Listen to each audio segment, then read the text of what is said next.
Panama paper की अहमियत से आप बड़ी अच्छी तरह बखूबी वाकिफ़ हैं एंड अब पनामा पेपर्स के ऊपर मैं मजीद डिबेट नहीं करूंगा या कोई इन्फॉर्मेशन यहाँ पे शेयर नहीं करूंगा। तकरीबन 4 से 5 साल पहले पनामा पेपर्स का इशू रेज हुआ एंड इस इशू के मीडिया में आने के बाद बहुत से फैमिलीज को एंड खानदानों को यानी खानदानों को सियासी एंड समाजी महाज के ऊपर बहुत सी नाकामियों का सामना करना पड़ा। अच्छा, इसमें अगर मेजर एग्जाम्पल कोट करूँ तो इसमें फॉर्मर प्राइम मिनिस्टर मियां मोहम्मद नवाज शरीफ और उनकी फैमिली शामिल है, जिनको तब से लेके अब तक अदालती मुहाज के ऊपर एंड सियासी मुहाज के ऊपर ना सिर्फ बहुत से चैलेंजेस का सामना बल्कि बहुत सी जगहों के ऊपर उन्हें खामियों का सामना भी करना पड़ा। पनामा पेपर्स के अभी आफ्टर शॉक्स कंप्लीटली वैनिश नहीं हुए थे, खत्म नहीं हुए थे कि आईसीआईजे यानी international consortium of investigation journalist ने एक नया पेंडोरा बॉक्स खोल दिया, यानी I am talking about the Pandora papers. अच्छा, अब इस पेंडोरा पेपर्स के अंदर तकरीबन 700 से ज्यादा पाकिस्तानियों के नाम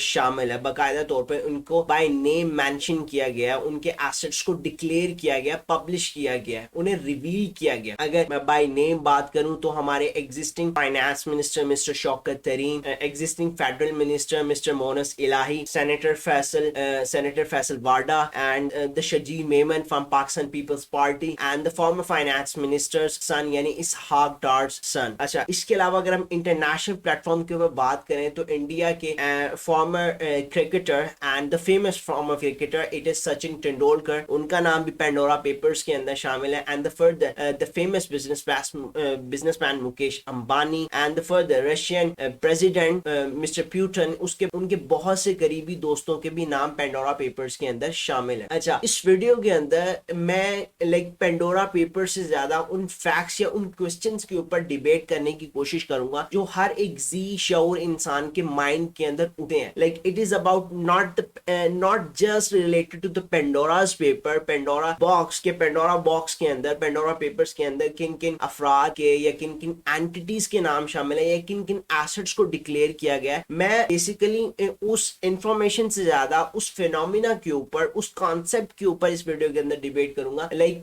ऑन विच ग्राउंड या ऑन विच स्ट्रक्चर ये सारा ऑफशोर अकाउंट्स का स्ट्रक्चर डेवलप किया जाता है या स्टैंड करता है। It is about the video of offshore accounts. Offshore accounts क्या होते हैं, इज इट लीगल और इलीगल, क्या ऐसी रीजंस होती हैं जिनकी बेसिस के ऊपर एक नॉर्मल पर्सन को एज द वेल्दी इंडिविजुअल्स या एंटिटीज को या कॉर्पोरेट्स को एक ऑफशोर अकाउंट्स डेवलप करने की जरूरत महसूस हो। This is Umar Saleem and you guys are watching ताजा इकोनॉमी। अच्छा, क्वेश्चन टू क्वेश्चन डिस्कस कर लेते हैं। जैसे कि मैंने पहले कहा, इंफॉर्मेशन से ज्यादा मैं कॉन्सेप्ट्स के ऊपर डिस्कस करूंगा, ऑफशोर अकाउंट्स किन कॉन्सेप्ट्स पे बेस करते हैं। अब इन कॉन्सेप्ट्स पे जाने से पहले मैं थोड़ा सा पेंडोरा बॉक्स की इंफॉर्मेशन थोड़ी सी डिस्क्लोज कर दूं। बेसिकली होता ये है कि आईसीआईजे जो कि इंटरनेशनल इन्वेस्टिगेटिव जर्नलिस्ट की एक ज्वाइंट कोलैबोरेशन है, एक ज्वाइंट बॉडी है जो जिसमें तकरीबन 100 से ज्यादा कंट्रीज के तकरीबन 300 से 600 के दरमियान, एग्जैक्ट फिगर कहीं भी कोटेड नहीं है, everybody has a different stances, मतलब 300 से ज्यादा 300 से लेके 600 के दरमियान जर्नलिस्ट एग्जिस्ट करते हैं। उन्होंने मिलकर एक थॉरो इन्वेस्टिगेशन कंडक्ट की and it names as Pandora's paper. अब उस पेंडोरास पेपर्स के अंदर वो तकरीबन दुनिया के तमाम बिजनेस एंड सियासी खानदानों को जो हिडन वेल्थ है उसको डिस्क्लोज कर रहे हैं, उसको रिवील कर रहे हैं। उनकी इन्वेस्टिगेशन की बेसिस बेसिकली 14 से 15 जो ऑफशोर सर्विस प्रोवाइडर्स हैं उनका लीक डाटा है, उनका हैक डाटा। अगर मैं नॉर्मली समझाना चाहूँ तो फाइनेंस के अंदर जिस तरह फाइनेंशियल एडवाइजर्स एग्जिस्ट करते हैं, वेल्थ एडवाइजर्स एग्जिस्ट करते हैं जो कि वेल्दी इंडिविजुअल्स को एंड एंटिटीज को फाइनेंशियल एडवाइजरी सर्विसेज प्रोवाइड करती हैं कि हाउ दे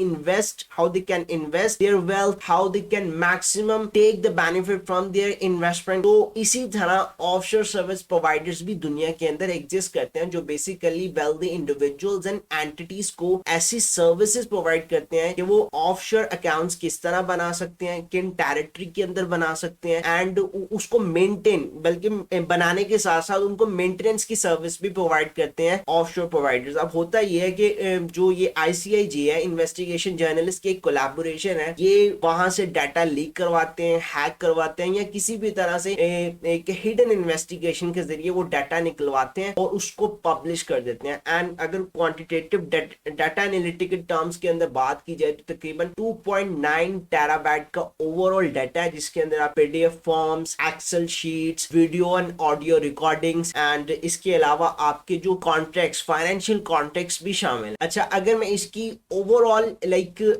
इंपॉर्टेंस की बात करूं, पेंडोरा पेपर्स के डाटा की इंपॉर्टेंस की बात करूं, तो आपको याद होगा कि पनामा पेपर्स जो आज से 4 से 5 साल पहले रिलीज हुए थे, उसकी ओवरऑल जो डाटा की वो जो वॉल्यूम था वो तकरीबन 2.6 टेराबाइट था and it is now Pandora papers के अंदर तकरीबन 2.9 terabyte. So you can imagine how massive amount of data Pandora papers have. अच्छा, अब नेक्स्ट क्वेश्चन के ऊपर मूव कर जाते हैं। इट इज, जैसे मैंने पहला बात की कि कॉन्सेप्चुअल वीडियो को डिस्कस करेंगे। The first one is offshore accounts क्या होते हैं, what are offshore account. Offshore accounts basically इनका दूसरा नाम टैक्स हेवंस है। टैक्स हेवंस यानी ऑफशोर अकाउंट्स ऐसी प्लेसेस को कहते हैं जो कि minimum regulatory and tax requirements के ऊपर इन्वेस्टर्स को, वेल्दी इंडिविजुअल्स को और एंटिटीज को ये अपॉर्चुनिटी प्रोवाइड करते हैं कि वो उन रीजन के अंदर, उन टेरिटरीज के अंदर, उन प्लेसेस के अंदर आए, इन्वेस्टमेंट करें और अपना bank accounts and financial structures को ओपन करें, अपनी इन्वेस्टमेंट लेके आए and they need minimum regulatory requirement. Even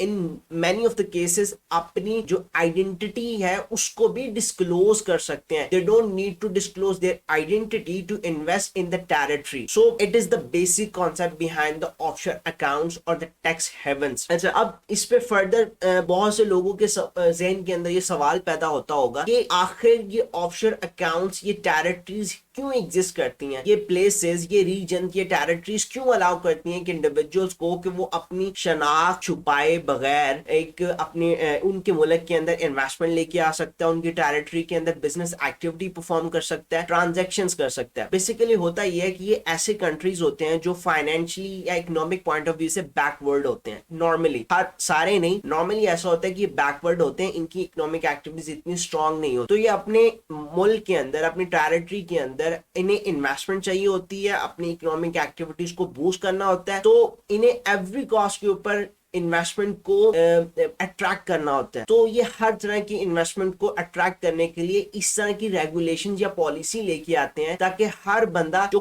दुनिया के दूसरे खित्ते के अंदर अपने आप को सिक्योर महसूस नहीं कर रहा, वो यहाँ इन्वेस्टमेंट लेके आए। Even if they are intended कि वो अपनी आइडेंटिटी को भी डिस्क्लोज नहीं करना चाहता तो वो भी कर सकता है। अब एक इन्वेस्टर अपनी आइडेंटिटी को क्यों डिस्क्लोज नहीं करना चाहता, इसके पीछे इसके क्या मुफाद हो सकती हैं, आइदर इट इज लीगल और इलीगल, हम इसको वीडियो के एंड पे डिस्कस करूंगा, उससे आपको क्लियर हो जाएगा। It is the what is the offshore accounts और टैक्स हेवन। नॉर्मली ऐसी एंटिटीज, ऐसी प्लेसेस जो इंडिविजुअल्स एंड एंटिटीज को अलाउ करती हैं, तो वो मिनिमम डिस्क्लोजर रिक्वायरमेंट, इवन अपना नाम भी डिस्क्लोज ना करें तो चल सकता है, और मिनिमम टैक्स रेट के ऊपर अपना इकोनॉमिक एक्टिविटीज स्टार्ट करें, इन्वेस्टमेंट सर्कल अपना स्टार्ट। अच्छा, दूसरा सवाल ये होता है कि ये क्या कहते हैं, ऑफशोर प्लेसेस कहाँ पे एग्जिस्ट करती हैं, कौन सी ऐसी रीजन्स हैं या टेरिटरीज हैं जो ऑफशोर अकाउंट डेवलपमेंट के अंदर ऑफशोर अकाउंट खोलने को अलाउ करते हैं। अच्छा, बहुत सी ऐसी कंट्रीज हैं, बहुत सी ऐसी रीजन्स हैं, बहुत से ऐसे खित्ते हैं जो कि ऑफशोर अकाउंट्स को फैसिलिटेट करते हैं। आप सिंपली समझ लें, ऐसी कोई भी रीजन, ऐसी कोई भी टेरिटरी जिसका फाइनेंशियल स्ट्रक्चर बेसिकली इस लिहाज से डिजाइन किया जाए,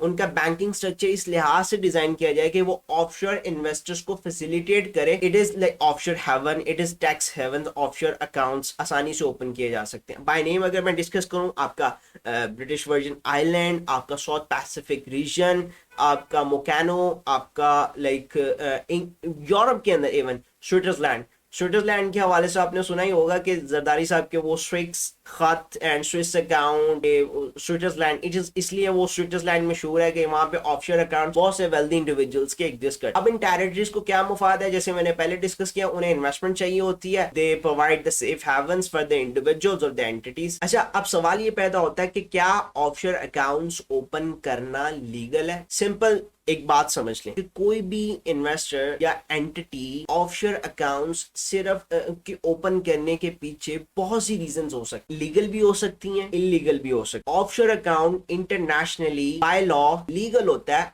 अनटिल और अनलेस वो किसी इनलीगल एक्टिविटी के अंदर वो अकाउंट इन्वॉल्व ना हो, एंड जो जिस पर्सन की या जिस एंटिटी की वो ऑनरशिप के अंदर है, वो पर्सन वो एंटिटी उसको अपनी ओरिजिनेटेड रेगुलेटरी एनवायरनमेंट के अंदर वो डिस्क्लोज करे। से फॉर एग्जांपल एक पाकिस्तानी कंपनी या पाकिस्तानी बिजनेसमैन के पास ऑफशोर अकाउंट्स है। अब सवाल पैदा होता है कि क्या उस पाकिस्तानी इंडिविजुअल या बिजनेसमैन या कंपनी का ऑफशोर अकाउंट लीगल है कि इलीगल है। इसके लिए जरूरी है क्या वो पाकिस्तानी बिजनेसमैन या एंटिटी जिसने वो ऑफशोर अकाउंट बनाया है वो कोई इलीगल एक्टिविटी के अंदर इन्वॉल्व तो नहीं है, या वो खुद इन्वॉल्व नहीं है, या उसने क्या कहते हैं वो ऑफशोर अकाउंट तो किसी इलीगल एक्टिविटी के लिए यूज नहीं किया। एंड सेकंड फॉर्म, उसने वो ऑफशोर अकाउंट अपनी टैक्स रिटर्न के अंदर डिक्लेयर किया एज एन एसेट। अगर ये दोनों चीजें वैलिड है तो इंटरनेशनल रूल्स एंड रेगुलेशंस के according offshore accounts are legal and valid, can sustain,